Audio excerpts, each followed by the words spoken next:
마가복음 6장 45절에서 56절까지 말씀을 살펴보도록 하겠습니다. 제자들은 전에 큰 광풍을 잠잠케 하시는 예수님을 경험한 적이 있습니다. 하나님과 동일한 능력을 행하시는 예수님의 모습을 보고 예수님이 누구인지 다시 생각했습니다. 그러나 그때와 지금은 다릅니다. 지금은 예수님이 계시지 않고 제자들만 있는 상황에 맞바람을 만나 어려워합니다. 45절에서 52절은 무리를 걸으시는 예수님입니다.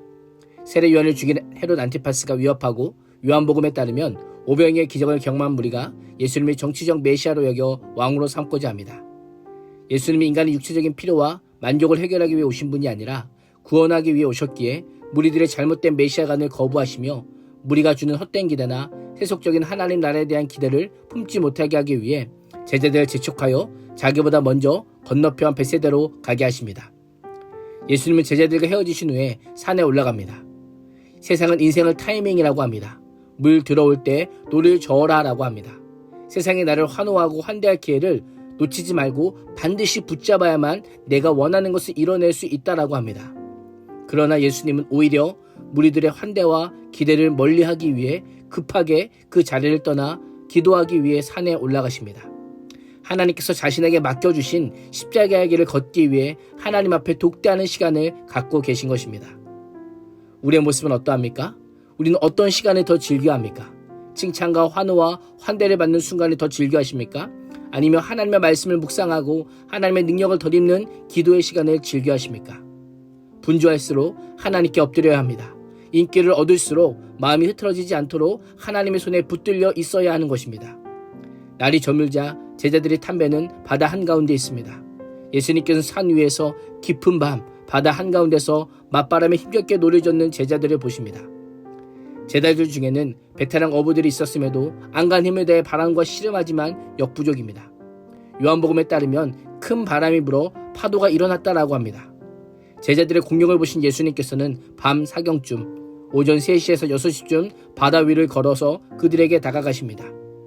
바다를 제압하고 제자들 앞에 지나가심으로 하나님의 아들 예수 그리스도라고 하는 신적인 권능을 보여주십니다. 예수님은 제자들을 보셨지만 제자들은 예수님을 보지 못합니다. 제자들은 예수님께서 바다 위로 걸어오시는 것을 보고 유령으로 생각하고 놀라 소리칩니다. 사람이 바다 위를 걷는다는 것은 생각조차 할 수 없었기에 두려운 마음에 놀라지 않을 수 없었던 겁니다. 제자들이 놀라 두려움에 휩싸이자 예수님은 곧 즉시 안심하라 내니 두려워하지 말라라고 말씀합니다. 나다라고 하시며 공경에 처한 제자들을 위로하십니다. 지금까지는 예수님과 분리되어 어린아이처럼 분리불안을 경험했다면 이제는 내가 너희와 함께하겠다라고 하십니다. 성도의 복이 무엇입니까? 하나님께서 함께 하시는 겁니다. 어떤 상황과 환경에서도 주께서 나와 함께 하심을 믿는 것이 성도의 믿음이요 복이요 형통입니다. 51절은 예수님과 함께하는 형통의 복이 무엇인지를 알려줍니다. 예수님께서 제자들의 탄 배에 오르시자 그 즉시 강렬했던 맞바람이 그칩니다. 예수님께서 하나님의 아들이심을 다시 한번 보여주십니다. 제자들은 이번에도 다시 한번 심히 놀랍니다. 전에도 바람과 바다를 잠잠케 하신 예수님의 신적인 권능 앞에 놀랐지만 이번에는 그 강도가 더 강력합니다. 놀라니라고 하는 표현은 정신을 잃다라고 하는 의미도 가지고 있습니다. 제자들은 정신을 잃을 정도로 크게 놀랐고 그 상태가 어느 정도 지속될 정도였습니다.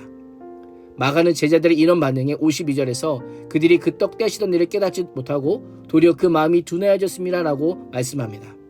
오병이의 기적을 맛본 지 몇 시간도 안 되어 밤바다 한가운데서 보여준 제자들의 둔해진 마음을 지적하고 있습니다. 제자들은 예수님을 하나님의 아들로 깨닫지 못합니다. 오병이를 통해 예수 그리스도 안에서 풍성한 생명을 누렸고 이번에는 맞바람에 맞는 자신들에게 오셔서 생명을 보존하는 은혜를 입었으면서도 예수님의 실체를 깨닫지 못합니다. 그렇습니다. 영안이 열리지 않으면 하나님의 말씀을 듣고 이적과 기적을 보고도 예수님을 믿지 못합니다. 믿지 않습니다. 우리는 때로 내 인생에 기적이 일어나기를, 우리 가정에 이적이 일어나기를 기도합니다. 무엇보다 우리의 영적인 눈이 열리기를 기도해야 합니다. 하나님의 말씀과 하나님의 역사에 아멘으로 순종하고 응답할 수 있도록 내 눈을 열어서 주의 법이 기이한 것을 보게 해달라고 간구해야 하는 것입니다. 53절에서 56절은 게네사렛에서 병자를 고치시는 예수님입니다. 예수님께서 제자들을 재촉하여 건너가라고 하신 곳은 벳세다였지만 풍랑 속에서 사투를 벌인 배가 닻을 내린 곳은 게네사렛입니다. 예수님께서 배에서 내리시자 사람들이 금세 예수님을 알아봅니다. 사람들은 온 지방에 뛰어다니면서 소문을 퍼뜨립니다. 예수님께서 계시는 곳이라면 어디든지 아픈 사람들을 자리에 눕힌 채 짊어지고 오기 시작합니다. 예수님께서 가시는 곳곳마다 사람들은 온갖 수단과 방법을 동원하여 병자들을 예수님께서 계신 곳으로 데려다 놓습니다. 그곳이 마을이든 도시든 농촌이든 할 것 없이 사람들이 아픈 사람들을 시장에 데려다 두고 예수님의 옷자락을 만질 수 있도록 간청합니다. 예수님의 옷에 손을 대는 자들은 모두 병에서 나아 치료받았다라고 분명히 말씀합니다. 잘 보십시오. 이 기적이, 예수님의 치유의 이적이 어떻게 시작되었습니까? 예수님을 알아보고 그 소식을 그 지방의 사람들에게 전하는 것들로부터 시작되었습니다. 예수님을 아는 자의 아름다운 소식을 전하는 발로부터 시작이 된 것입니다. 오늘 예수 그리스도의 은혜를 아는 자로 누구에게 복음의 기쁜 소식을 들려주고 싶으십니까?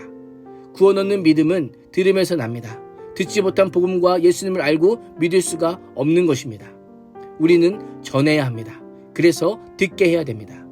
주님은 우리의 고난과 위기를 외면하지 않으십니다. 무리를 걸어오시면서까지 우리를 적극적으로 찾아오시는 예수님입니다. 위기의 배에 예수님께서 오르시자 바람이 그친 것처럼 삶의 위기 속에 예수님께서 우리 인생길에 올라 우리 삶에 개입하시고 인도하심으로 형통의 은혜를 누릴 수 있기를 주님의 이름으로 축복합니다. 기도하겠습니다. 하나님, 때로는 감당하기 힘든 위기와 고난 가운데 적극적으로 개입하셔서 우리를 건지시고 주님과 함께하는 형통의 복을 누리게 하여 주옵소서. 예수님의 이름으로 기도합니다. 아멘.